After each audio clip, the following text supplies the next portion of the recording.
చదవాలంటే టైం సరిపోతుంది. నేను మీకు చెప్పుకుంటా పోతాను. ఇక్కడ మనకి పిల్లల ఒక 3 క్యారెక్టర్లు కనబడుతున్నాయి. ఒకరు బాలాకు, ఒకరెవరమ్మా బాలాకు, 2 బిలాము. ఒకరెవరు బాలాకు, 2 బిలాము, 3వది ఇశ్రాయేలు ప్రజలు. ఇప్పుడు సబ్జెక్ట్ ఏంటంటే ఇశ్రాయేలు ప్రజలు ఐగుప్తు దేశం నుండి కానాను దేశానికి బయలుదేరి వారు వెళ్తున్నప్పుడు ఒక్కొక్క ప్రాంతాన్ని వారు ఏం చేసుకుంటున్నారు, స్వాధీనపరుచుకుంటూ ఆ ప్రాంతంలో ఒకవేళ వారు సమాధాన పడితే వారిని ఎవరిని డిస్టర్బెన్స్ చేయట్లేదు. ఒకవేళ వారి కనుక అగ్రీ అవ్వకుండా నీవు మా వీధిలోంచి వస్తే మేము ఒప్పుకోము, మా రోడ్లోంచి వస్తే మేము ఒప్పుకోము, మా ఊర్లో చెప్తే మేము ఒప్పుకోమని ఎవరన్నా తిరగబడ్డారనుకోండి, వారి దేశాన్ని మొత్తం బొత్తిగా పాడు చేసి ఆ తర్వాత ఆ ప్రాంతాన్ని స్వాధీనపరుచుకుని వీరు ఐగుప్తు దేశానికి వెళ్ళే ప్రయాణంలో ఉన్నారు. ఇలాగే మార్గంలో ఎన్నో దేశాలు, ఎన్నో ప్రాంతాలు వారు చేయించుకుంటూ వస్తున్నారు. మనం చూసుకుంటే ఈ యొక్క 22వ అధ్యాయంలో ప్రారంభంలో అదే చదువు. ఈ యొక్క బాలాకు అన్న వ్యక్తి పిల్లరా ఈ యొక్క మోయాబీలు అన్న ఆ జనాంగమునకు ఎవరంట అధిపతి.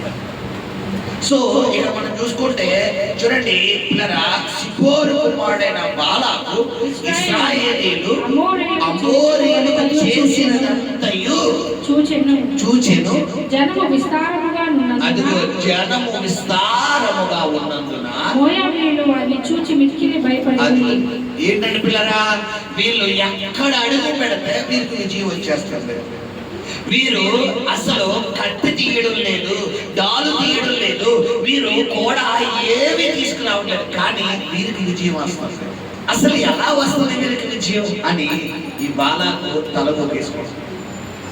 ఎవరు పని చేయట్లేదు. ఇప్పుడు మనం ఎవరికన్నా గొడవకి వెళ్ళామనుకోండి, కూడా ఏ పట్టుకెళ్తాం, ఏదో ఒక ఆయుధాన్ని పట్టుకెళ్తాం. అంతేగాని పిల్లరా నా చెయ్యి ఆయుధం అన్న ఒక అవతరుడు కత్తి తీసుకుని వేశారు కదా. ఇప్పుడు అవతరుడు కత్తి తీసుకొస్తున్నప్పుడు నువ్వు పెద్ద కత్తి అట్టుకెళ్తావు, అవతరుడు గంట తీసుకెళ్తున్నప్పుడు నువ్వు ఏకే పట్టించారంటే. అంటే శత్రువు యొక్క బలము కన్నా నీ దగ్గర ఉన్న ఆయుధం ఎలా ఉండాలి, బలమైనది ఉండాలి. ఇక్కడ పిల్లరా మోయాబీలు అమోరీలు వీరి ఆయుధాలు మనుషుల పరంగా చూసుకుంటే చాలా ప్రమాదం. కానీ లోకంలో ఉన్నవాని కంటే మనలో ఉన్నవాడు గొప్పవాడు. హల్లెలూయా. వాళ్ళు కత్తులతోనే వస్తారు, వాళ్ళు గన్నంతోనే వస్తారు, వాళ్ళ కటారులతోనే వస్తారు, వాళ్ళు ఇంకొక మానవ ఆయుధాలతోనే వస్తారు. ఇదొక ఆయుధం కనిపించింది. కనబడిన ఆయుధం కూడా తెలుసా మీకు? అది ఏంటనుకుంటున్నారు? చేతబడులు, చిల్లంగితనాలు, వశీకరణ. ఇది కనబడని ఆయుధం. సో కనిపించే ఆయుధం రూపంలో సాతాను నీ మీదకి దాడికి వచ్చిన, కనబడని ఆయుధం రూపంలో నీ మీదకి దాడికి వచ్చిన, నీకు విరోధంగా రూపొందిన ఏ ఆయుధము వదలదని చెబుతున్న దేవుడే, నేను ప్రకటిస్తున్న దేవుడే. హల్లెలూయా. శత్రువు మేడ మీద ఉన్నాడు. ఎక్కడ? శత్రువు కాళ్ళ మీద కాదు, శత్రువు మేడ పట్టుకుని ఏం చెయ్యాలి? ఇసకాలి. మనిషి మనకు లొంగాలంటే కాలు పట్టుకున్నాం అనుకోండి ఇంకొక హద్దు తగ్గేస్తాడు, చేయి పట్టుకున్నాం అనుకోండి ఇంకో చేయి దిగ్గేస్తాడు. అదే ఇలా మేడ ఇలా పట్టుకున్నాం అనుకోండి, ఎందుకు టాప్ టు బాటమ్ మనిషిని నిలబెట్టిన నరాలన్నీ ఎక్కడ లిఖితమై ఉంటాయి? మెడలో. ఈ మెడ అంటే ఈ శిరస్సు, ఈ మొండానికి జాయిన్ చేసేది ఏది? ఈ మెడ. ఇప్పుడు ఈ మెడని కోడి మెడని పట్టుకున్నట్టు ఎలా పట్టుకున్నాం అనుకోండి, ఎలాంటి కొమ్ములు తిరిగిన వాడైనా ఏం చెయ్యాలి? లొంగాల్సిందే. ఇలా నొక్కి కోది ఓకే అంటడా లేదా? ఇప్పుడు దేవుడు యోధా నీ చెయ్యి ఎవరంట? శత్రువు మెడ మీద ఉండాలి. హల్లెలూయా. నీ చెయ్యి శత్రువు మెడ మీద ఉండడం అంటే నువ్వు శత్రువు అంటే నేను ఎవరైతే శత్రువు, నేను చెప్తున్నాను, శత్రువు అనగానే మీరు ఎక్కడికి వెళ్ళిపోకండి. నిన్ను భర్త శత్రువుగా, నిన్ను ప్రస్తుతం నీకున్న కళ్ళకు నా శత్రువు కాదు. శత్రువు అంటే ఎవరు? ఎఫ్ఎస్సి 6:12 మనకి శత్రువు కనబడుతున్నాడు. మన శత్రువు సైతాన్ గాడే, మనుషులు కాదు. నీ భర్త నీకు శత్రువు కాదు, నీ భార్య నీకు శత్రువు కాదు, నీ తల్లి నీకు శత్రువు కాదు, నీ తండ్రి నీకు శత్రువు కాదు, నీ బిడ్డలు నీకు శత్రువు కాదు, నీ అన్నదమ్ములు నీ అక్కసలు నీకు శత్రువులు కాదు. ఎవరంటే మన శత్రువు? ఎఫ్ఎస్సి 6:12 ఎవరితో ఏముంది? యాలైనగా మనము పోరాడమని శరీరులతో కాదు కానీ ప్రధానులతోనూ అధికారులతోనూ ప్రస్తుత అంధకార సంబంధమైన లోకనాథులతోనూ ఆకాశ మండలములున్న దురాత్మ సమూహాలతోనూ. అదిగో ఇప్పుడు నీ భర్త వారు నీ మీద నిన్ను కోపంగా చూస్తున్నాడా? నీ భార్య అత్తమానం కోపంగా చూస్తుందా? నీ తోబుట్టువులు నీ తల్లిదండ్రులు అత్తమానం నిన్ను కోపంగా చూస్తున్నారా అంటే వాళ్ళు కాదు. విషయం ఏంటంటే రక్త మాంసం కలిగిన వారు కాదంట, వారిలో ఉన్న దయ్యాలు నిన్ను పతనం చెయ్యాలి, నిన్ను ఓడించాలి, నిన్ను నాశనం చెయ్యాలి. ఇప్పుడు ఆ మనుషుల మీద రెవెన్యూ తెచ్చుకోవాలా? వారిలో దెయ్యాల మీద రెవెన్యూ తెచ్చుకోవాలా? మనం ఎవరి మీద రెవెన్యూ తెచ్చుకుంటాం? మనుషులు. లోక సంబంధమైన వాక్యం తెలియని వ్యక్తులు అలా జీవించాలంటే ఒక అర్థం ఉంది. క్రైస్తవుడుగా దేవుడు నమ్ముకున్న వ్యక్తిగా మనం అలా జీవించడం కరెక్ట్ కాదు. ఎందుకంటే బైబిల్ ఏం చెప్పిందంటే, ఇప్పుడు నిన్ను ప్రేమించిన వారిని నువ్వు ప్రేమిస్తే ఏంటి ప్రయోజనము? నిన్ను ద్వేషించిన వారిని ఏం చేయాలంట? ప్రేమించాలి. ఇప్పుడు నీ శత్రువులను సైతం ఏం చేయమన్నాడు దేవుడు? ప్రేమించమంటున్నాడు. నీ శత్రువులను సైతం నువ్వు ప్రేమిస్తేనే వారిలో మార్పు వస్తుంది. హల్లెలూయా. ఆయన సిలువ వేస్తున్నప్పుడు పిల్లరా 7 మాటలలో ఒక మాట విలువైన మాట ఏంటి? తండ్రి. ఆ ఒక్క మాట ఆ 2 దొంగలో ఒక దొంగను మార్చేసింది. వారికి ఆశ్చర్యం వేస్తుంది. ఏంటి?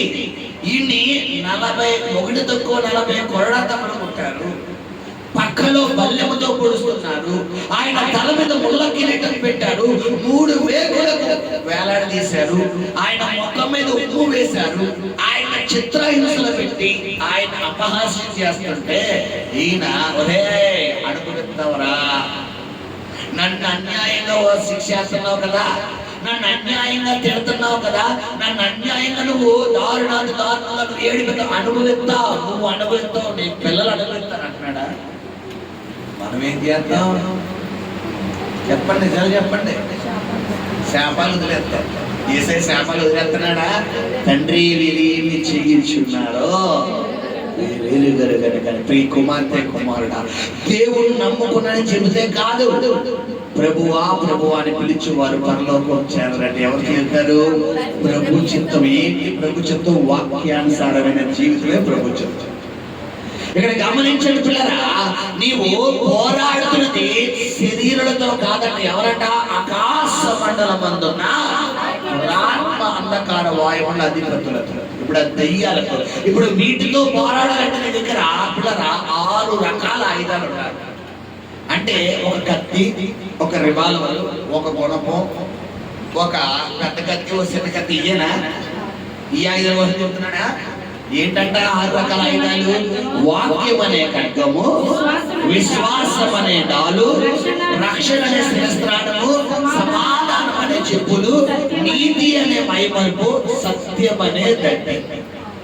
వాక్యము అంటే ఈ వాక్యము దివారాత్రము ధ్యానించడమే. ఈ వాక్యం నీ కళ్ళ ముందు లలాట పత్రికగా నువ్వు ఏర్పరచుకోవడమే.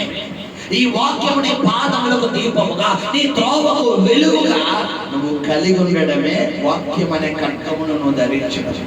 నీ ప్రార్థన జీవితంలో, నీ యొక్క కుటుంబ జీవితంలో ఎలాంటి శోధనలు వచ్చినా నువ్వు బలహీనమైపోకుండా, తప్పకుండా నా దేవుడు నన్ను విడిపిస్తాడు, తప్పకుండా నన్ను స్వస్థపరుస్తాడు, తప్పకుండా నా పక్షంగా దేవుడు కార్యం చేస్తాడని నువ్వు ధైర్యంగా విశ్వాసముగా ఉండడమే విశ్వాసం అనే డాలును కలిగి ఉండడము. నీ జీవితంలో ఎన్ని శోధనలు వచ్చినా నేను రక్షణ పొందాను కాబట్టి, నా కొరకు యేసు శిలువలో రక్తము కార్చాడు కాబట్టి, నా ఆత్మను పరలోకం చేర్చే వరకు నా యేసయ్య నన్ను విడువడు అని చెప్పి రక్షణ అనే ఒక శిరస్త్రాణమును ధరించడం వల్ల పిల్లరా, నీ జీవితంలో ఎంత మందితో నీకు శత్రుత్వం ఉన్నా, ఎలాంటి గొడవలు ఎలాంటి వ్యతిరేకతలు వచ్చినా వారితో సమాధానం పడడమే, సమాధానం పడే చెప్పులు తొడగడం. నీ జీవితంలో ఎటువంటి సాతాను ఎన్ని విధాలుగా నిన్ను నీతి నుండి తప్పించాలి, ఆ యొక్క పాపంలోకి పడేయాలి, ఆ లోకంలోకి పడేయాలి, ఆ శరీర కార్యాల్లోకి పడేయాలని సాతాను నిన్ను ప్రేరేపించిన నీ నీతి అనే మైమరుపు నువ్వు ధరించడమే ఐదవది. చివరిగా సత్యం అనే దట్టి అంట. దట్టి అంటే ఏంటో తెలుసమ్మా? బెల్ట్, నడుము కట్టుకుంది, నడుము జారిపోకుండా. అంటే ఇలా ఒక మనిషి నిలబడాలంటే వెన్నుపూస కరెక్ట్ గా ఉండాలి. వెన్నుపూసలో ఏమైనా ఇబ్బంది అయిందనుకోండి మనిషి నిలబడగలడా? ఇప్పుడు ఒక క్రైస్తవుడు ప్రార్థన జీవితంలో నిలబడాలంటే అతని సత్యమే మాట్లాడాలి. నువ్వు నిజమే చెప్పాలి. ఒకవేళ రెండు తగులుతాయన్నా నిజమే చెప్పాలి. రెండు దెబ్బలు తిడతారన్నా నిజమే చెప్పాలి. కానీ కొంతమంది నోరిపుతా. ఇప్పుడు అబద్ధానికి జనకుడు ఎవరు? సాతానుడు. సాతాను ఏమంటాడంటే, నీకు పర్వాలేదు, అబద్ధం చెప్పకపోతే పని అవ్వదు, పర్వాలేదు చెప్పు. విషయం ఏంటంటే నువ్వు కనుక ఆడి మాట విన్నావే అనుకో, నీ గొయ్యా నువ్వే తీసుకు. ఎవడన్నా నువ్వే తీసుకుంటారా అమ్మా? చెప్పండి, తీసుకుంటారా? ఇప్పుడు నీ గొయ్యి నువ్వే తీసుకుంటున్నావు అబద్ధం ఆడి. సాతాను ఏం చెప్తాడంటే, పర్వాలేదు అబద్ధం ఆడు, నిజం చెప్పకూడదు, నిజం చెప్తే తిట్టేస్తారు, నిజం చెప్తారంటే తగిలిస్తారు, నిజం చెప్తే నిన్ను పతనం చేసేస్తారు, నిజం చెప్తే నిన్ను ఓడించేస్తారు. నిజం చెప్పకూడదు, మాత్రం అబద్ధం. ఎంతమంది ఆడటం లేదు అబద్ధం, ఎంతమంది చెబుతలేదు చిన్న అబద్ధం. మళ్ళా అబద్ధాల్లో కూడా రకాలు ఉంటాయమ్మా. ఏంటి అబద్ధం? అది చిన్న అబద్ధం. ఏ చిన్నది? నువ్వు చిన్నదే, పులిసిన బిడ్డ కొంచెం ఉన్నాను, ఎవరిని మోసం చేస్తున్నావు? అబద్ధమాడి నీ జీవితంలో నీ పతనానికి నువ్వే దారు తెలుసుకుంటున్నావు. గమనించండి సంగమం. నీ యొక్క ఆత్మీయ జీవితంలో వాక్యం అనే కనకము, విశ్వాసం అనే డాలు, రక్షణ స్థిరస్థానము, సమాధానమైన చెప్పులు, సత్యం అనే తట్టి, నీతి అనే మైమరుపులు, ఈ సర్వాంగ కవచాలను నువ్వు ధరించినప్పుడే ప్రార్థన అనే యుద్ధములో శత్రువు మీద నువ్వు ఏం తీసుకోగలవు? విజయాన్ని పొందగలవు. హల్లెలూయా. ఇవి లేకుండా నువ్వు యుద్ధ భూమిలో అడుగు పెట్టావే అనుకో, మీకు అర్థమై బాగా చెప్తాడు. నా దగ్గర డాల్ లేదు, కత్తి ఉంది. అవతలుడు ఆడి కత్తితో 2 కత్తులు ఇచ్చుకుని వస్తాడు. ఒక కత్తితో నా కత్తితో ఎలా అనేటప్పుడు నా కత్తి అంటే అంటాడు. ఈ లోపల ఒక కత్తి ఏం చేస్తాడు? పొడి చేస్తాడు. అయిపోయినట్టు సినిమా. శాస్త్రం రోజు ఇప్పుడు కత్తి ఉంది, డాల్ ఉంది. కత్తి డాల్ తెలుసు కదా, ఎలా పెడతారు కదా. ఆ శత్రువు దాడి చేస్తున్నప్పుడు ఎలా పెడతాం? మన సినిమాలో చూస్తాం. గతంలో ఎవరు చూడలేదు అనుకోకండి, ఇక్కడ అందరూ సినిమాలు పెంచారు ఒకప్పుడు, తెలుసు కదా. డాలు ఎలా పెడతాం కదా. ఆ డాలు ఆ ఖడ్గము ఒక చేతిలో ఉంది, డాలు ఉంది. ఇప్పుడు నువ్వు శిరస్త్రాణం ధరించలేదు అంటే ఏంటి? నెత్తి మీద తలకు తగలకూడదు. ఇప్పుడు శత్రువు వచ్చి నీ తలంపులను చెరపకూడదు, నీ ఆలోచనలు చెరపకూడదు, నీ భావోద్రేకాలు చెరపకూడదు అనుకుంటే నీకు రక్షణ ఉండాలి. అంటే బాప్తిసం తీసుకోవాలి. నువ్వు బాప్తిసం తీసుకున్నప్పుడు ఏది చెయ్యాలన్నా నువ్వు రక్షణ పొందావు, నువ్వు బాప్తిసం పొందావు. ఇప్పుడు నువ్వు సొత్తు కాదు. ఎవరి సొత్తు? నువ్వు దేవుని సొత్తు. దీన్ని నువ్వు పాడు చేసుకుంటే దేవుడు ఆలయం అంటున్నాడు ఆయన. ఎవడైనా నా ఆలయాన్ని పాడు చేస్తే నేను వాడిని పాడు చేయగలను. నువ్వు బాప్తిసం పొందలేనంత వరకు ఈ లోపల ఒక డీప్ ఫ్రిడ్జ్, ఏది ఒక ఫ్రిడ్జ్ అనమాట. చాలా మంది ఫ్రిడ్జ్ లో 2 రోజులు, 3 రోజులు, 4 రోజులు, వారం రోజులు, 10 రోజులు, నెల రోజులు కూడా ఇడంటారు. ఎందులోని? ఫ్రిడ్జ్ లో. అదే బయట పొద్దున్న సాయంత్రం అంటే ఏమైపోతామ్మా? పాడైపోయి. ఇప్పుడు ఫ్రిడ్జ్ లో ఉన్న ఆ యొక్క విధానం, ఆ చల్లని యొక్క ఆ తత్వం ఏం చేస్తుందంటే అది స్టోరేజ్ చేస్తుందంటే పాడవకుండా, బ్యాక్టీరియా పట్టకుండా దీనికున్న ఆ యొక్క ఏమంటారు, ఆ పవర్ ద్వారా అది కంట్రోల్ చేయగలదు. ఇప్పుడు నువ్వు రక్షణ పొందలేనంత వరకు నీ శరీరం ఒక ఫ్రిడ్జ్. మందే వేస్తావు, గుట్కా వేస్తావు, పాన్పరాగా వేస్తావు, ఇంకోటి వేస్తావు, చెత్త వేస్తావు, చండాలం వేస్తావు, దరిద్రం వేస్తావు, అన్నీ వేసేస్తావు. ఇందులో ఏంటి? పిచ్చులకా? ఏంటా పిచ్చు? నీ దేహమే దేవుని ఆలయం. ఈ పిచ్చిలోకి వెళ్తావు. ఎప్పుడైతే నువ్వు యేసుక్రీస్తును సొంత రక్షకుడుగా అంగీకరిస్తావో, యేసు కొరకు, యేసు నీ కొరకు మరణించాడని నువ్వు సిలువలో ఆ క్రీస్తు నీ కొరకు ప్రాణం త్యాగంగా పెట్టాడని నువ్వు నమ్ముతావో, ఆయన రొట్టెను, ఆయన పిల్లల రక్తాన్ని, ఆ శరీరాన్ని, రక్తాన్ని నువ్వు ప్రార్థనాపూర్వకంగా తీసుకుంటావో, ఏమన్నాడు? నా శరీరము తిని నా రక్తము తాగువాడు నిత్య జీవములో. ఇప్పుడు నీ శరీరం కాదది, ఎవరి శరీరం? ఎప్పుడైతే ఆయన రొట్టె అనే శరీరం తింటున్నావో, ఎప్పుడైనా ఆయన ద్రాక్షరసమైన రక్తాన్ని నువ్వు తాగుతున్నావో, ఇప్పుడు నీ శరీరం కాదు, నీకు నచ్చినట్టు వెళ్ళకూడదు. అంతకుముందు నీ ఇష్టం. ఎప్పుడు? రక్షణ పొందలేడంత వరకు. వన్స్ నువ్వు రక్షణ పొందిన తర్వాత నువ్వు నీ సొత్తు కాదు, ఎవరి సొత్తు? నువ్వు ఆయన సొత్తు. కాబట్టి ఇప్పుడు ఎవరు పర్మిషన్ తీసుకోవాలి? యేసయ్యా వెళ్ళమంటావా? యేసయ్యా ఉండమంటావా? యేసయ్యా కూర్చోమంటావా అని ప్రతి క్షణం ఎవరిని అడగాలి? నువ్వు గనక దేవుణ్ణి అడగకుండా నాకు అది చూడాలనిపిస్తుంది, ఇది చూడాలనిపిస్తుంది, అలా చెయ్యాలనిపిస్తుంది, ఇలా చెయ్యాలనిపిస్తుంది, అక్కడికి వెళ్ళాలనిపిస్తుంది అని కనుక నువ్వు దేవుడి చిత్తంలోంచి ఒకవేళ బయటికి వెళ్ళావా, నీ పతనం నువ్వే కోరుకున్నట్టు. హల్లెలూయా, హల్లెలూయా. ఇక్కడ మనం చూసుకుంటే కనుక పిల్లరా, రక్షణ స్థిరస్తాడు. 4వది ఏంటి? సమాధానం అనే చెప్పులు. ఎవరితో ఉంటే వారితో ఎలా ఉండాలంట? సమాధానంగా ఉండాలి. నీ ఇంట్లో వాళ్ళే కావచ్చు, బయట వాళ్ళే కావచ్చు. బైబిల్ చెప్తుంది పిల్లల మత్తయి సువార్త 5:5 మనం చూసుకుంటే, నువ్వు బలిపీఠం దగ్గర అర్పణ అర్పించుచుండగా నీ సహోదరుడి మీద నీకు విరోధ భావం ఏమైనా ఉన్నదని అక్కడ నీకు జ్ఞాపకం వచ్చిన ఎడలా వెళ్ళి ఏమన్నాడు? నేనేమన్నా అన్నానండి? నేనేమన్నా అన్నానా? నేనేమన్నా తింటేనా? నేను ఎందుకు చెప్పాలి అంటాం. ఎవరు? మనం. కానీ బైబిల్ ఏం చెప్తుంది? నీ బలిపీఠం దగ్గర అర్పణ అర్పించుచుండగా,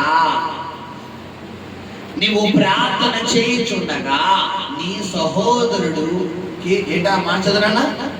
నీవు బలిపీఠం వద్ద అర్పణము అర్పించుచుండగా నీ మీద నీ సహోదరునికి విరోధం ఏమైనను కలదని, నీ మీద నీ సహోదరునికి విరోధం ఏమైనను కలదని. ఇక్కడ ఒకసారి ఆగండి, నా వంక చూడండి, మీకు అదే బాగా చెప్తాను. ఇప్పుడు ఈ కుమారుడు నా ఆత్మీయ బిడ్డ, ఈ కుమారుడు ఇద్దరు సహోదరులు అనుకోండి. ఈ కుర్రోడికి నాకు గొడవైంది, ఈ కుర్రోడికి నాకు గొడవైంది. ఇప్పుడు నాకు ఈ కుర్రోడి మీద ఏ ఒక్క కోపం లేదు. మీరు అర్థమైందా? ఇప్పుడు దేవుడు సన్నిధిలోని ప్రార్థన చేయడానికి వెళ్ళాడు. నాకు ఈ కుర్రోడి మీద ఏ కోపం లేదు. ఈ కుర్రోడికి ఎవరి మీద కోపం ఉంది? చెప్పాలి. నా మీద కోపం ఉంది. ఇప్పుడు నేను ప్రార్థన చేయడానికి వెళ్ళినప్పుడు నేను శామేయుని క్షమించేసాను అని బైబిల్ ఏం చెప్తుంది? చెప్పాలి. అక్కడ ఏమనుంది? నీ సహోదరుడికి నీ మీద విరోధం ఏమైనను కలదని, అక్కడ నీకు జ్ఞాపకం వచ్చిన. నీ భర్త, నీ భార్య, నీ అన్న, నీ తమ్ముడా, నీ చెల్ల, నీ అత్తగారా, నీ మాంగారా, నీ మమ్మీయా, నీ డాడీయా, ఎవరైనా నీ మీద విరోధ భావం ఏమన్నా ఉందని నువ్వు ప్రార్థన చేస్తున్నాడు పరిశుద్ధాత్మ దేవుడు నీ హృదయంలో జ్ఞాపకము చేస్తే, ఆ ప్రార్థన ఏం చేయాలంట? అక్కడికక్కడే వదిలేసి అర్జెంటుగా లేచి, ఒకవేళ లోకల్లో ఉన్నారనుకో వాళ్ళ ఇంటికి వెళ్ళిపోయి వాళ్ళ 2 చేతులు పట్టుకుని అసహ్యుడై, వాళ్ళ 2 చేతులు, బాబు తప్పు అయిపోయి బాబు, నేను ఏమన్నా బాధపడితే, అమ్మ తప్పు అయిపోయింది క్షమించి బాబు, వచ్చేది. వాళ్ళ తిట్టనే కొట్టనే అవమానపరచని ఏమన్నా సేఫ్. అమ్మా నీ చెప్తులేదు, ఏం చెప్తుంది? సహోదరుడు నీ మీద విరోధ భావం ఏమైనను కలదని అక్కడ నీకు జ్ఞాపకము వచ్చిన ఎడల, అక్కడ బలిపీఠం ఎదుటనే, అదిగో బలిపీఠం అంటే ప్రార్థన చేసే స్థలంలోనే నీ అర్పణము విడిచిపెట్టి, అదిగో నీ ప్రార్థన విడిచిపెట్టి మొదట వెళ్ళి నీ సహోదరునితో సమాధాన పడుము, అటు తరువాత వచ్చి నీ అర్పణము అర్పింపుము. అది మనం ఏం చేద్దాం? ఆడు మొఖం నేను చూడను, వాళ్ళ మొఖం నేను చూడను. యేసయ్యా నువ్వే నాకు సహాయం చేయి. ఇది ఎక్కడ బేరం చెప్పాలి. స్కూల్కి స్టూడెంట్స్ వెళ్తారు. స్టూడెంట్స్ నచ్చినట్టుగా టీచర్ ఉండాలా, టీచర్ నచ్చినట్టుగా స్టూడెంట్స్ ఉండాలా? చెప్పాలి.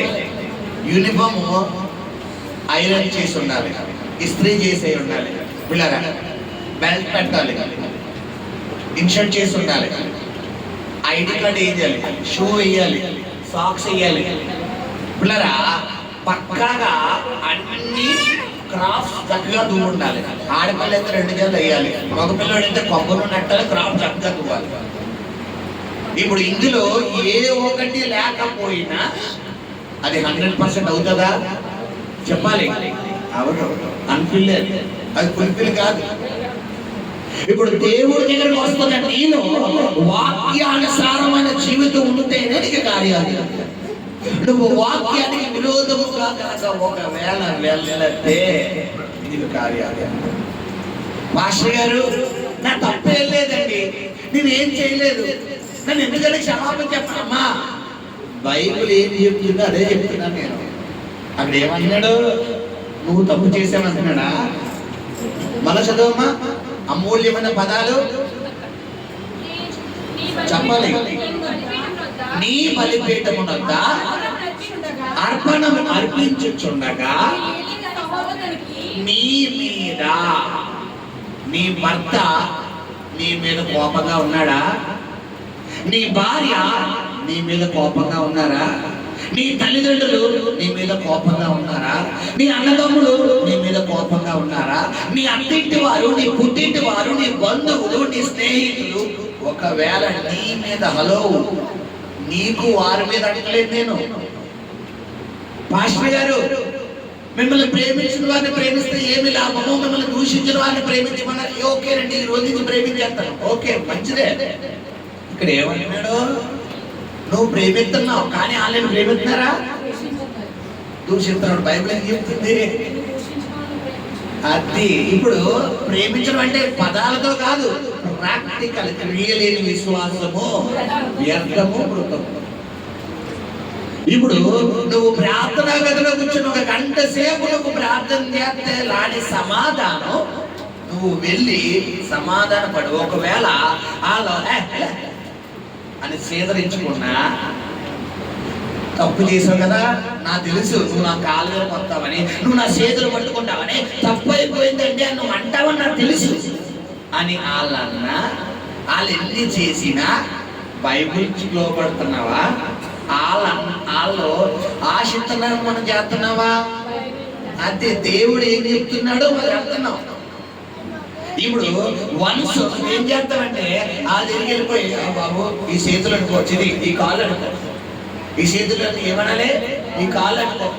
ఒకవేళ ఇంకా పర్వాలేదు, దేవుని ఆత్మ అయినా నేను అగ్నే చేయడం, నువ్వు కాళ్ళు పట్టుకో, నువ్వు క్షమాపణ చెప్పి అని ఒకవేళ దేవుడు ఆత్మ నీ లోపలకు వచ్చి అత్యుంటిగా సమాధానం పడిపోవాలని నీ గుండెల్ని దేవుడు బలవంతం చేస్తే కనుక ఏం చేయాలి? సమాధాన పడిపోయి రెట్టు వచ్చేసి అవి ప్రార్థన చేయాలి. ఇక్కడ గమనించండి, ఇది వాక్యానుసారం. ఇప్పుడు ఇలాంటిది ఇంకోటి చూపిస్తారు. మార్క్స్ వార్త 11వ అధ్యాయం సమాధానం కలిగి ఉన్నటువంటి ఇది. మార్క్స్ వార్త 11వ అధ్యాయము 25వ వచనం. మీకు ఒకరి మీద విరోధం ఏమైనను కలిగి ఉన్న ఎడల మీరు నిలువబడి, అమ్మ మైక్లో చదవండి, మీరు నిలువబడి ప్రార్థన చేయనప్పుడల్లను, విరోధం ఏమైనను కలిగి ఉన్న ఎడల మీరు నిలువబడి ప్రార్థన చేయనప్పుడల్లను. అదిగో ఎప్పుడమ్మా చెప్పాలి, ఏదో గుర్తొచ్చినప్పుడా చెప్పాలి. ఎన్నిసార్లు చెప్పించండి మాస్టర్ గారు, మీరు చెప్పారు కదా మొన్న ఆదివారం చెప్పించేసాం. ఓకే, ఇక్కడ ఏమంటున్నాడు? ఒకసారి అంటున్నాడా? ఎప్పుడమ్మా నీవు నిలువబడి, నువ్వు పొద్దున్న నిలబడతావా అని క్షమించాలి, నువ్వు మధ్యాహ్నం నిలబడతావా అని క్షమించాలి, నువ్వు సాయంత్రం నిలబడతావా అని క్షమించాలి, నువ్వు రోజంతా ప్రాంతంలో కూర్చుంటావా అలా ఏం చేయాలంట? నువ్వు నిలువబడి ప్రార్థన చేయనప్పుడల్లను వాడిని క్షమించుడి అప్పుడు పరలోకమందున్న మీ తండ్రియు మీ పాపములు క్షమించి. అక్కడ కింద ప్రాచీన కృతుల్లో ఏం రాయబడింది? మీరు క్షమింపని ఎడల పరలోకమందుండు మీ తండ్రియు మీ పాపములు క్షమింపడు. దేనికి లింకింటేడమ్మా? హలో, నువ్వు పరలోకం వెళ్ళాలంటే ఏం క్షమించబడాలి? చెప్పాలి, శబ్దముగా మాట్లాడాలి. ఇప్పుడు మీకు ఆశీర్వాదాలు వస్తున్నాయంటే అవును అంటారు. ఇలాంటి విషయాల్లో మాత్రం స్వరాలు రావు, నాకు తెలుసుగా. కానీ బైబిల్ స్వరం రావాలని చెప్పాలి. ఏమంటాడు? నీకు దేంతో లింగ పెట్టాడు? నువ్వు పరలోకి వెళ్ళాలంటే ఏం క్షమించాలి? నువ్వు చేసిన ఆ పాపాలన్నీ దేవుడు క్షమిస్తేనే ఆ డోర్ ఓపెన్ అవుతావు. ఇప్పుడు ఆ డోర్ ఓపెన్ అవ్వాలంటే ముందు ఇక్కడ ఒక డోర్ ఓపెన్ చేయాలి. ఏంటా డోరు? ఎవడైతే నిన్ను మొఖం మీద చెయ్యి పెట్టి తిట్టాడో, ఎవరైతే నువ్వు నాశనం అయిపోతావు, దిక్కు లేకుండా అయిపోతావు అన్నారో, ఎవరైతే నువ్వు చచ్చిపోతావు అన్నారో, ఆ దగ్గరికి వెళ్ళి ఒకవేళ ఒక అరకేజీ లడ్డు తీసుకుంటావు, శనకారపు వస్తుంది, పెద్ద కారపు వస్తారు, మళ్ళీ నోట్లో దిగదు కదా, శనకారపు వస్తు లడ్డు తీసుకుని చేతిలో పెడితే, my dear brother, my dear sister, my dear friend, I am sorry, Jesus loves you, యేసుని ప్రేమిస్తున్నాడు చెప్పేసి సమాధానం వచ్చేది. ఇంకెక్కడ అడ్డు చక్కలేదు, నువ్వు భోజనం చేయక్కర్లేదు. ఇది ఎవరితో సమానం అంట? దేవుని వాక్యానికి లోపల. ఇది మొదటిగా. ఇప్పుడు రెండోది ఏం చెప్తున్నాడు? నీ మీద ఇందాకేమో పిల్లరా, నీ మీద ఇప్పుడు నువ్వు ఎవరి మీదన్నా కోపం ఉందా నీకు? ఇప్పుడు ఏం చేయాలంట? ఇందాకేమో వాళ్ళ ఇంటికి వెళ్ళి వాళ్ళకి సమాధానం వాళ్ళతో పడి వాళ్ళని సమాధానం పడు నిమిత్తం మాట్లాడమాట. ఇప్పుడు ఏం చెప్తున్నాడు? నువ్వు ప్రార్థనా గదిలోకి వెళ్ళినప్పుడు నువ్వు నిలబడి ప్రార్థన చేయనప్పుడల్లా ఏం చేయాలంట? వాడిని క్షమిస్తున్నానయ్యా, వాడిని క్షమిస్తున్నాం ప్రభు. అందుకని పరలోక ప్రార్థన ఏంటి? మమ్మల్ని పరలోకమందున్న తండ్రి, నీ నామం పరిశుద్ధపరచబడును గాక, నీ రాజ్యం వచ్చును గాక, నీ చిత్తం పరలోకంలో నెరవేరిన భూమి మీద నెరవేరును గాక, మా ఎడదాని ఆహారం నాకు దయచేయండి చెప్పాలి. మా ఎడల అపరాధం చేసిన వారిని క్షమించిన ప్రకారము. అంటే ఏంటర్థం? నీ ఎడల అపరాధం చేసిన వారిని నిన్ను క్షమించిన. అక్కడ ముందు ఎవరు క్షమించాలి? నువ్వు క్షమిస్తేనే పరలోకంలో తండ్రి నేను క్షమిస్తాడు. ఇది ఒక గంట అన్నమాట. ఆ గదిలోంచి ఈ గదిలోకి రావాలంటే ముందు ఆ గదిలో అడిగట్టాలి. ఆ గదిలో అడ్డగట్టకుండా నేను స్పైడర్ మ్యాన్ లో దూకెత్తానన్నావు అనుకో, ఒకసారి వస్తా చర్చికి, రెండోసారి రాలేదు. ఎక్కడ ఉంటావు? హాస్పిటల్లో ఉంటావు, ఇక లేగలేడు. అంటే చాలా మంది నాకు ఆ గది అంటే ఇష్టం ఉండదండి, కావాలంటే ఈ గదిలో కూర్చుంటారు. నాకు ఈ గది అంటే ఇష్టం ఉండదు, కావాలంటే ఆ గదిలో కూర్చుంటారు. ఏమ్మా మరి ఆ గదిలో ఈ గదిలో దగ్గర రావాలంటే లేదండి, కావాలంటే దూకెత్తారు. దూకి చూడసారి ట్రై చేయండి.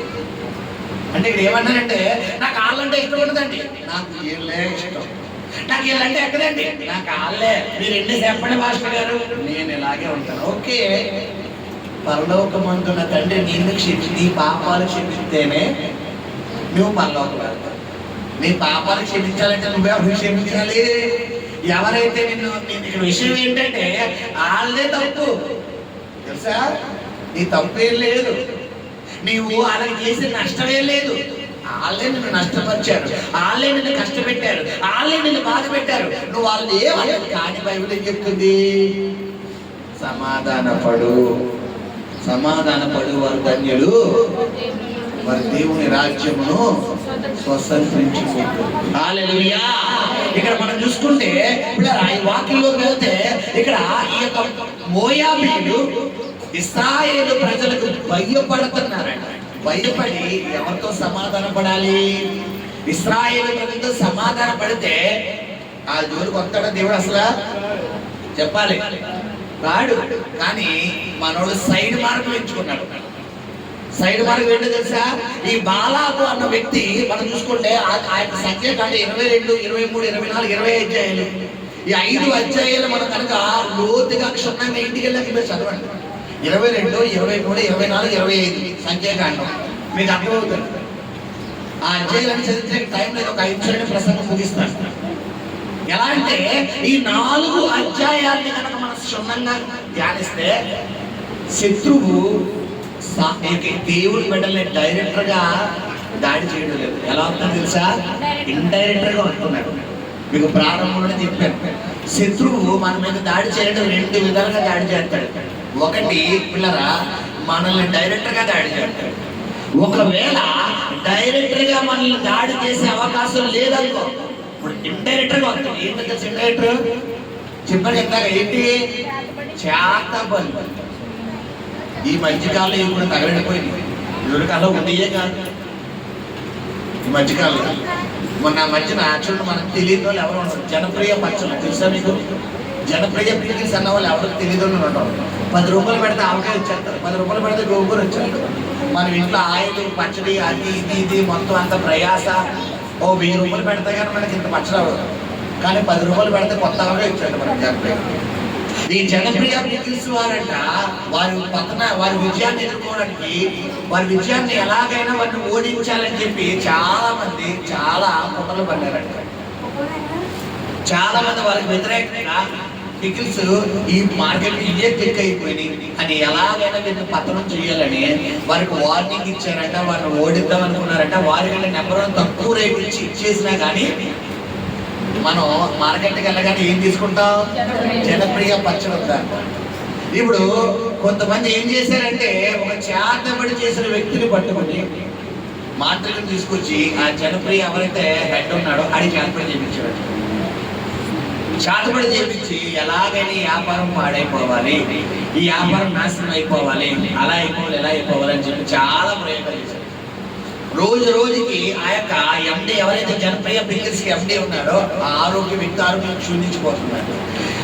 ఆ యొక్క హాస్పిటల్కి వెళ్తే మరి డబ్బున్నాడు కదా, ఎన్ని హాస్పిటల్ తీసుకెళ్ళినా రిపోర్ట్లోనే నానిపోతున్నాయి, కానీ మనిషి కుంగిపోతున్నాడు.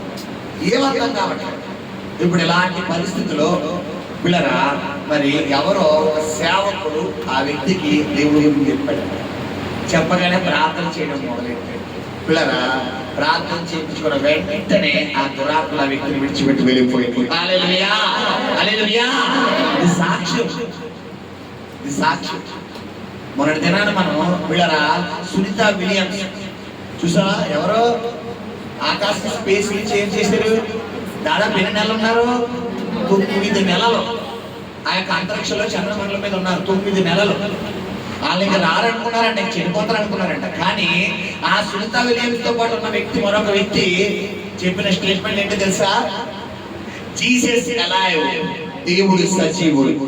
మేము మా దేవుడికి మొక్కాము, ప్రభువా మమ్మల్ని సజీవులుగా భూలోకానికి తీసుకెళ్ళయ్యా, నీ సాక్షులుగా మేము ఉంటాము, మమ్మల్ని నువ్వు సృష్టి అంతా ఉన్నావు, ఈ యొక్క పరలోక రాజ్యంలో కూడా ఉన్నావు, ఈ ఆకాశములు మహా ఆకాశంలో పట్టజాలని దేవుడు అయ్యా, నీవు ఉన్నావు మాతో అని ఈ యొక్క సునీత విలియమ్స్ మరొక వ్యక్తి అందరూ కలిసి చంద్రమండలం మీద ఏం చేశారంట?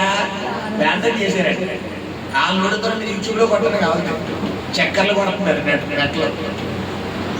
ఇప్పుడు చెప్పాలి, ప్రపంచమే ఒకవైపు తిప్పగలిగిన వార్త. ఏదో బెచ్చగాడు చెప్పాడు అనుకోండి, నమ్ముతారా జనాలు?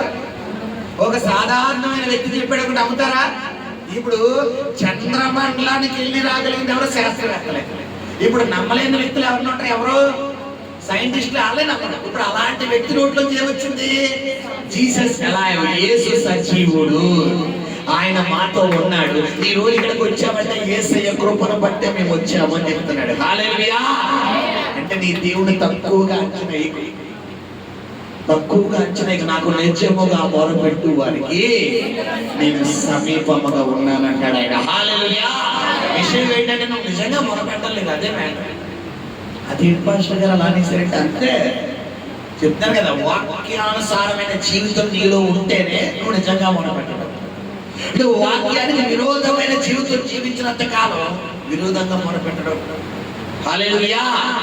ఈ మోయాబీలు ఈ యొక్క ఇశ్రాయేలు ప్రజల్ని డైరెక్ట్ గా దాడి చేయలేక ఇండైరెక్ట్ గా ఒక వ్యక్తి నిర్మించుకున్నాడు. బాలకు ఎవరు? ఆయన పేరు బిలాము. ఈ బిలాము అన్నవాడు పిల్లరా దేవుడు అంటే భయం ఉంది కానీ వీడు చేతబడులు చేసేవాడు అనమాట.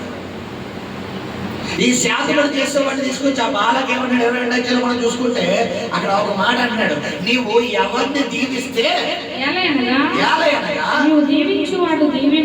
నీవు దీవించువాడు దీవింపబడుననియు శపించువాడు శపింపబడుననియు నేను ఎరుగుదును. అదిగో ఇప్పుడు దేవుని యొక్క సేవకుల నోట్లోనే కాదు జీవమన్నాలు, ఎవరి నోట్లో కూడా ఉన్నాయి, సైతాను నోట్లో కూడా ఉంటాయి. కొంతమంది అంట, అయ్యో బాబా నోట్లో ఎందుకు పంటావరా బాబు, ఆ నాలుగుతో ఏ వంట జరిగిపోతాయి, ఆ నోరు బాబోయ్ అంట. ఇప్పుడు విషయం ఏంటంటే ఆడిది లోక సంబంధమైన నాలుగే, మనది ఎండిపోయిన ఎముకలను తిరిగి లెక్కింప సత్యముగా అనే సైన్య సమూహముగా లేవనెత్తే నాలిక. హల్లెలూయా. వాడిని చంపేసే నాలిక, మనది బతికించే నాలిక. అది బెటరా ఇది బెటరా? ఇదే బెటర్. బతికిన మనిషిని ఎవరైనా చంపేయగలరు. నరలేని నాలుగు ఏం తగలేడమ్మా, అడిగింది తగలేడట. ఇక్కడ గమనించి, ఇక్కడ ఈ యొక్క బాలాకు అన్న వ్యక్తి బిలాముని ఏర్పాటు చేసుకుని ఏం చేస్తున్నాడు, శపించు అని చెప్తున్నాడు. మనం ఒక 2 వచనాలు మీకు చూపించి నేను ముగింపు ప్రార్థన చేస్తాను, శ్రద్ధగా ఆలోచించండి. చూడండి, సంఖ్యాకాండం 22వ అధ్యాయంలో పిల్లరా ఎప్పుడైతే నేను శపించు అని ఈ యొక్క వ్యక్తిని తీసుకొస్తున్నాడో అక్కడ వెంటనే ఏం జరుగుతుందంటే ఆ వ్యక్తి శపించడం మొదలు పెడుతున్నాడు. చూడండి 22వ అధ్యాయం ఆ యొక్క వ్యక్తులను శపించడం మొదలు పెడుతున్నాడు. 23 పిల్లరా 23వ అధ్యాయము 7వ వచనం చదివాను. అప్పుడు బిలాము ఉపమాన రీతిగా ఇట్లనెను, ఆరాము నుండి బాలాకు తూర్పు పర్వతముల నుండి మోయాబు రాజు నన్ను రప్పించి రమ్ము, నా నిమిత్తము యాకోబును శపింపుము, రమ్ము ఇశ్రాయేలును భయపెట్టవలెనని అనెను. ఏమని శపింపగలడు? బిలామన్నాడు, ఏమని శపించను? దేవుడు శపింపలేదే. ఓరు బాబు, నేను శపిద్దాం అనుకుంటే వాళ్ళ పక్షంగా ఎవరున్నారు? దేవుడు ఉన్నాడు. నీకే లక్షిస్తాను కోటిస్తానంటున్నావు, కానీ వాళ్ళ పక్షంగా ఎవరున్నారు? దేవుడు ఉన్నాడు. ఒక రోజంటే ఒక గ్రామంలో ఒక సువార్త సభ పెట్టారంట. ఓ సువార్త సభ పెడితే ఆ గ్రామంలో పిల్లరా ఉండే జనాభాయే తక్కువ. అందులో 70% అందరూ మాంత్రికులే. కంటి చూపుతో చెడుపు చేసేస్తారు, తెలుసా? మీకు బయట పడిపోతుంటారు, చూపుతో చెడుపు. వాళ్ళ చూపులో కూడా ఎవరైనా పడ్డారనుకోండి, కాళ్ళకి మంచి ఎక్కించినట్టు మంచి దగ్గర. ఇప్పుడు ఆ ఊర్లో అలాంటి ఊర్లో ఒక రోజు ఒక దైవ సేవకుడితో దేవుడు పరిశుద్ధాత్ముడు మాట్లాడి, నా కుమారుడా పలానా ప్రాంతానికి వెళ్ళి నువ్వు సువార్త కూడా పెట్టు, 3 రోజులు సభలు పెట్టు, అక్కడ అనేకుల్ని దర్శించబోతున్నాను అన్నాడంట. సరే అని చెప్పి సభలు పెట్టాడంట. ఇప్పుడు సభలు పెడుతున్నారని చెప్పి మనోడు ఆ పోలీస్ దగ్గర నుండి ఆ ఊరు పెద్ద అందరి దగ్గర నుంచి పర్మిషన్ తెచ్చుకున్నాడు. ఇప్పుడు కాబట్టి వెళ్ళి గొడవ చేయలేదు, కానీ ఆ ఊర్లో ఆ సభలు ఎలాగైనా ఆగిపోవాలి. కళ్ళ ముందే ఆ సేవకుడు స్టేజ్ ఎక్కినప్పుడు అక్కడే రక్తం కక్కుని సావాలి. ఇది ఆ సభ నిర్వహించకుండా చెయ్యాలనే వ్యక్తుల ప్రయత్నం. డైరెక్టర్ గా ఓడించలేక చెప్పాడు కదా, అడ్డదారులు ఉంటాయి. ఈ అడ్డదారులో వెళ్ళి ఏం చేద్దాం అనుకున్నాడంటే ఒక మాంత్రుని సంప్రదించాడంట. ఇదిగో ఈ 5,000 వచ్చు, ఈ 10,000 వచ్చు, 20,000 వచ్చు, నువ్వేం చేస్తావో తెలియదు, రేపు మా ఊర్లో పలానా సభలు పెడుతున్నారు. ఆ పాస్టర్ గారు పాంప్లెట్, ఇదిగో ఈ ఫోటో ఉన్న వ్యక్తికి నువ్వు చేతబడి చేయాలి. ఎలా ఉండాలంటే, నేను ఇక జీవితంలో యేసయ్యను ప్రకటించను, యేసయ్య కోసం చెప్పను అని అక్కడికక్కడే రక్తం కక్కుని చచ్చిపోవాలి. అది చూసిన ప్రజలందరూ భయంతో ఇంకా మా ఊర్లో సభలే పెట్టకూడదు, యేసయ్య గురించే రాకూడదు అని నువ్వు చెయ్యాలంటే అదంత పని. చూడు రేపు పొద్దున ఏమవుతుంది అన్నాడు. సరే అని చెప్పి అందరూ వచ్చారు సభలకి. చాలా 100 మంది ఆ వాక్యం వినడానికి వచ్చారు. సేవకుడు నిలబడ్డాడు. నిలబడగానే పిల్లరా ఈ వెనకాల నుంచి, అరే చూడరా ఒక గంటలేసి చల్తాడు, అరే రెడీగా ఉండరా చూసి ఆనందంతో అని ఒకడు చెప్పుకుంటాడు. అవునరా కరెక్ట్గా సేవకుడు ఒక అలవాటు ఉన్నాడు. ఏంటంటే నిలబడగానే 3 సార్లు గట్టిగా చెప్తాడు. ఒకసారి చెప్పండి, హల్లెలూయా. అంతేనా? అయ్యో శబ్దంగా చెప్పాలి, పంపించేస్తా. ఇంకోసారి ఇంకోసారి అలా 3 సార్లు హల్లెలూయా హల్లెలూయా గట్టిగా అనిపించాడు. మూడోసారి హల్లెలూయా హల్లెలూయా అన్న తర్వాత ఆ 3 సార్లు అన్న తర్వాత సరే ఆరాధన చేసుకుందాం, వాక్యం చెప్తాం, నాట్యం ఆడదాం అని మొత్తం చెప్పేసి అందరికీ ప్రార్థించి ఇంటికి వెళ్ళిపోయాడు. వాళ్ళకి గౌరవం చేయలేదు. వెళ్ళి ఆ మాంతుడి దగ్గరికి వెళ్ళి ఏవయ్యా నీ వల్ల అవుతే అవుతుందని చెప్పాలి, అబ్బా పోతే అవదని చెప్పాలి, నువ్వేం చెప్పు రక్తం కలుసుకుని చచ్చిపోతాడు అక్కడ. ఏమైంది? సభ మొదటి రోజు చాలా హైలైట్ అయిపోయింది. ఆ సేవకుడు ఎన్నెన్నో అద్భుతాలు చేశాడు. రేపు కనుక సభ జరిగిందనుకో మా ఊరు మారిపోతుంది. అవునా? అలా జరిగింది. ఇలా జరగకూడదే. సరే ఈ రోజు ఇంకా పెద్ద మంత్రం వేస్తాను, ఇంకా పెద్ద పూజ చేస్తాను అని చెప్పి ఈసారి వీడు ఇంకా పెద్ద పూజ చేసి ఇంకా దెయ్యాలు వదిలేడంట. మళ్ళా పాస్టర్ గారు స్టేజ్ మీదకి రాగానే మళ్ళా పాస్టర్ గారు చేసే పని చేశాడు ఏంటి? మళ్ళా ఏమని చేస్తాడమ్మా ఆయన? హల్లెలూయా అంటే ఏంటి? దేవుడికి స్తోత్రం. ఎవరిని కనపరుస్తున్నారు? ఇప్పుడు 3 సార్లు హల్లెలూయా చెప్పి సరే కూర్చోండి అమ్మా ఆరాధన తీసుకుందాం, వాక్యం విందాం అని చెప్పాడంట.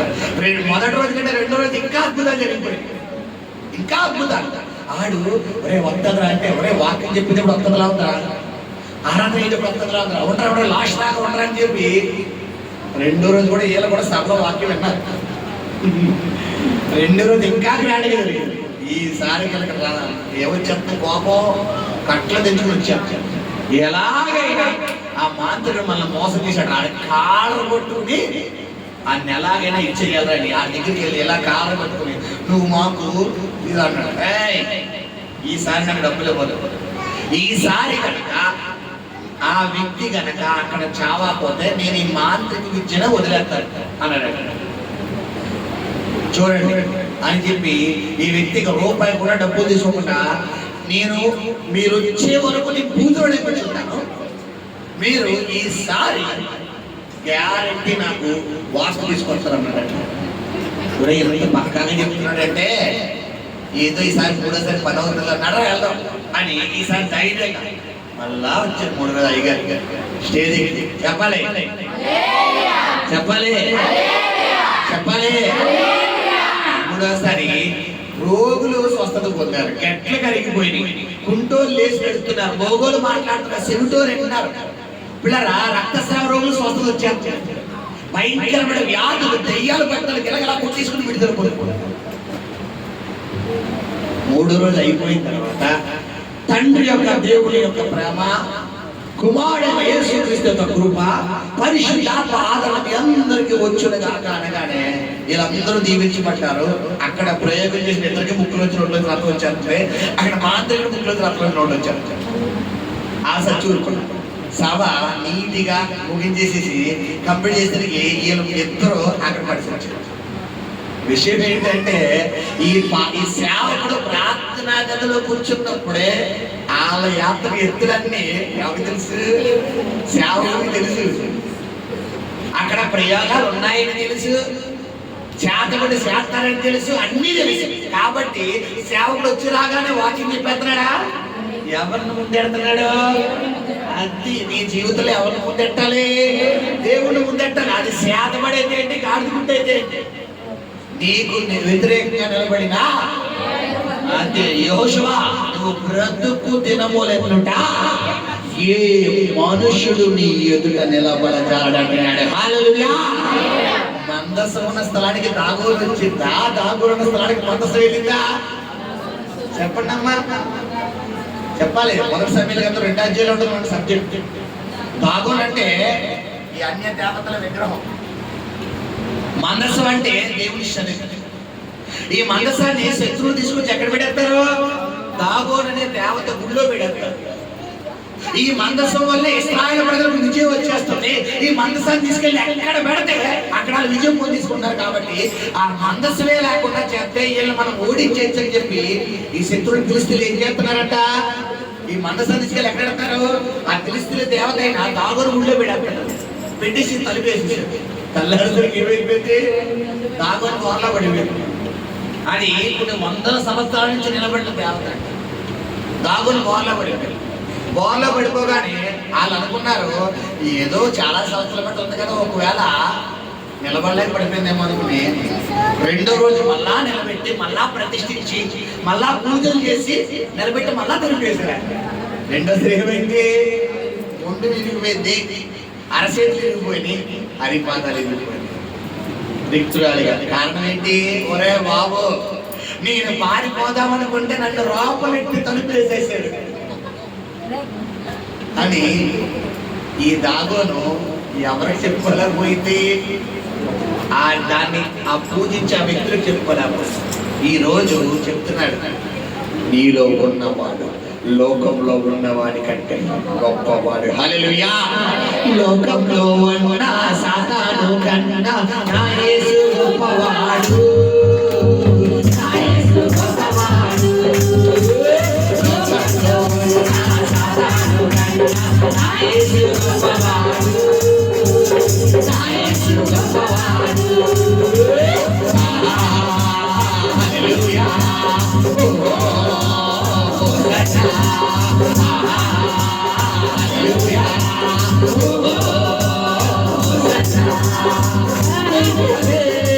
సాతాను కింద పడెను మెరుపు వలె. సాతాను కింద పడెను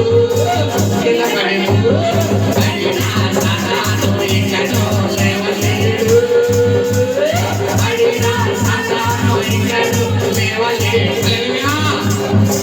చెప్పాలి, చెప్పకుండా నేను అక్కడే చెప్పుకుంటే చూడదు. మీ ఇంట్లో సైతాన్ని కూడా పోవాలంటే నువ్వు ఏం చేయాలి చెప్పాలి. నేను ఓడితో పడినా ఇంకనూ లేవలేడు.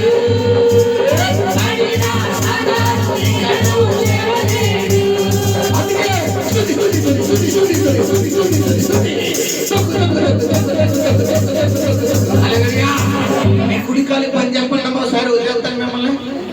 మీ కుడికాలి ఎడంగాలి కాదు, అందరూ కుడికాలు ఎట్టంటారు కదా. ఇప్పుడు అదే కుడికాలి పని చెప్పాలి. కూర్చున్న వాళ్ళు కూర్చున్నట్టు కూడా తప్పచ్చు తెలుసా మీకు, చెప్పాలి. మీ కుడికాలికి కుడి చేయి మిమ్మల్ని వదిలేస్తాను. మీరు చెప్పకపోతే వదల, రాత్రి దాకా ఆన్లైన్ చేయాలి. మీరు తొక్కితే వదిలింది నా అప్రచేత అంతమంది కుడికాలు ఇస్తున్నారు, వాళ్ళు మాత్రం పంపిస్తారు, లేకపోతే తొక్కల అందరూ వచ్చేస్తారు. రెడీయా? తొక్కు తొక్కు తొక్కు తొక్కు తొక్కు తొక్కు తొక్కు తొక్కు తొక్కు స్తుతి స్తుతి స్తుతి స్తుతి స్తుతి స్తుతి స్తుతి స్తుతి స్తుతి యేసయ్యకు స్తుతి. సాతానుని తొక్కు, యేసయ్యకు స్తుతి. సాతానుని తొక్కు, అప్పులను తొక్కు, యేసయ్యకు స్తుతి. రోగాలను తొక్కు, యేసయ్యకు స్తుతి. సాతానుని తొక్కు, యేసయ్యకు స్తుతి. చావబడి తొక్కు, యేసయ్యకు స్తుతి. చెల్లంగి తొక్కు, యేసయ్యకు స్తుతి. మాదిక మేఘలు తొక్కు, యేసయ్యకు స్తుతి. అప్పులను తొక్కు, యేసయ్యకు స్తుతి. ఆహా హల్లెలూయా.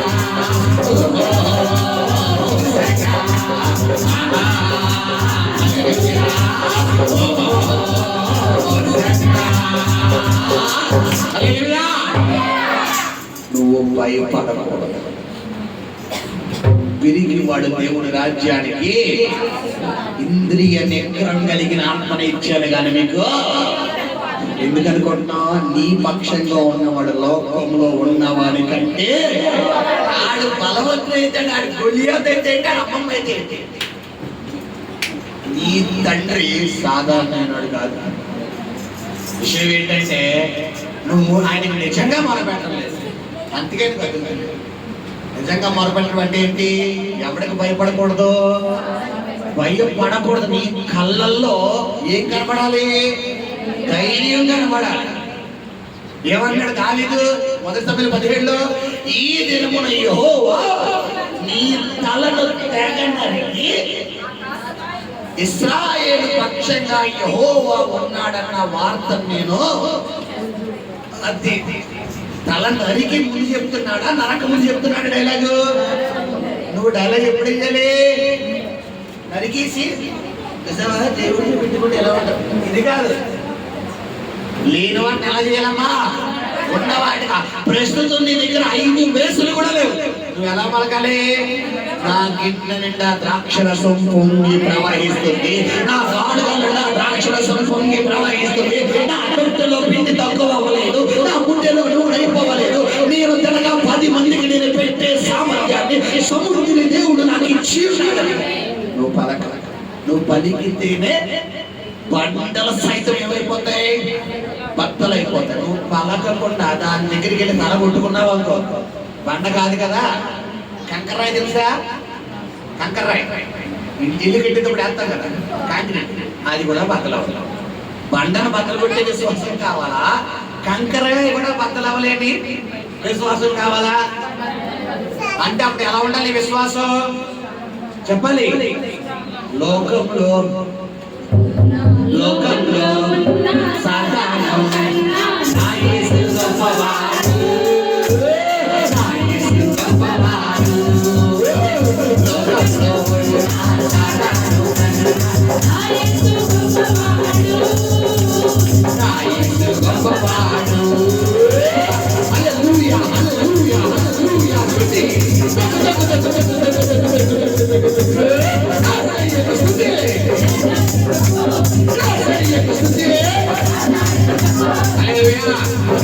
ఇప్పుడు చిన్న చిన్న పదాల రూపంలో చెప్పి ముగిస్తాడు. అప్పులు ఉన్నవారు పూజ చేయి పైకెత్తండి. మాకు అప్పులు ఉన్నాయి, మాకు అప్పులు ఉన్నాయి అన్నవాడు కుర్చీ ఎత్తండి. ఇలా హస్తం గుర్తింపే ఓటు కాదు, పైకెత్తండి చెప్పాలి, వేచి కుడి చేయి. ఓకేనా? ఓకేనా? ఇప్పుడు ఎత్తున వాళ్ళు అప్పులను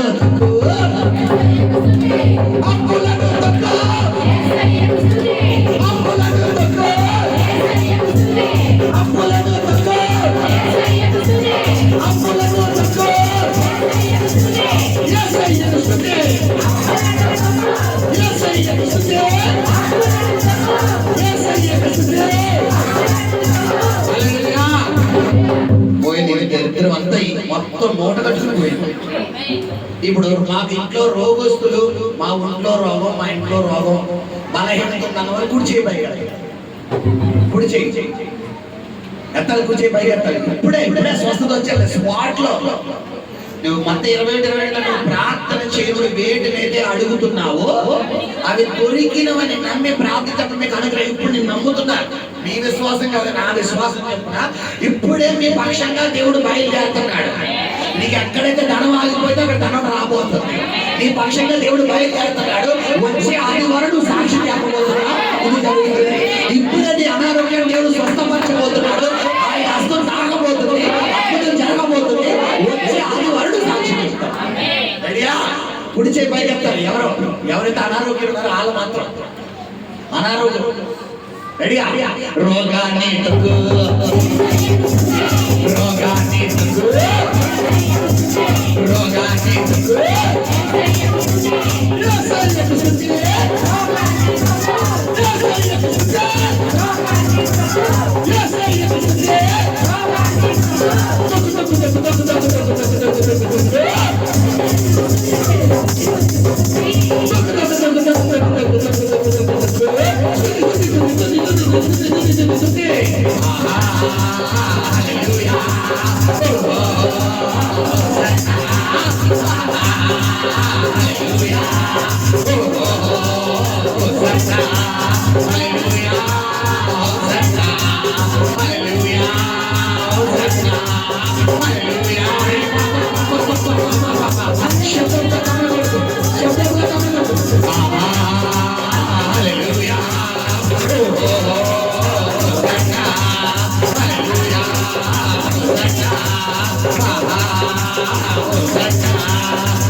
ఎవరైతే మా మీద ప్రయోగం జరిగిందేమో మాకు డౌట్ గా ఉంది అయ్యగారు. మాకు సాతాను ఏమన్నా తలపెట్టాడేమో మాకు భయంగా ఉందండి. నాకు, నా భర్తకు, నా భార్యకు, నా బిడ్డలకు, నా కుటుంబానికి సైతాన్ ఏదన్నా గలిబిలి చేశాడేమో నాకు డౌట్ గా ఉందన్న వాళ్ళు ఇప్పుడు కుడిచే పైగా ఇప్పుడే తొక్కుతున్నాడు దేవుడు. ఇక్కడ ప్రాక్టికల్ గా అమ్మ నేను ముగిద్దాం అనుకుంటున్నాను. ప్రాక్టికల్ గా ఇప్పుడే తొక్కిస్తాడు నీ చేతే, నీ ముందే నీ చేతే తొక్కిస్తాడు. ఇప్పుడు దేవుడు గులియాతును దేవుడు చంపాడా, దావీదు చంపించాడా? చంపింది దావీదా దేవుడా? ఎవరిని ముందెట్టాడు? ఆయన బిడ్డల ముందెట్టాడు. నీ డాడీ ఇప్పుడు నిన్ను ముందే ఎట్టబోతున్నాడు. నీ నోటితో నువ్వే ఆడి పేగ పట్టుకుని చిదగా దొక్కే పోతావు. దొక్కుదావా? రెడీయా? దొక్కు దొక్కు దొక్కు దొక్కు దొక్కు దొక్కు దొక్కు దొక్కు దొక్కు దొక్కు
గట్టిగా హల్లెలూయా చెప్తాం. హల్లెలూయా హల్లెలూయా హల్లెలూయా హల్లెలూయా.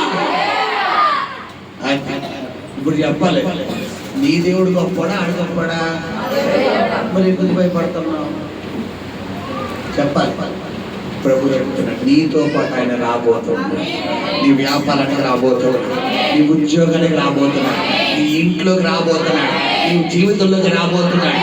నిన్ను ఎవరైతే పతనం చెయ్యాలనుకున్నారో నీ పక్షంగా ఉన్నవాడు ఎవడో త్వరలో ఆయనే చూపించబోతున్నాడో. కళ్ళు మూసుకొని ప్రార్థన చేద్దాం. పరిశుద్ధము నమ్మకం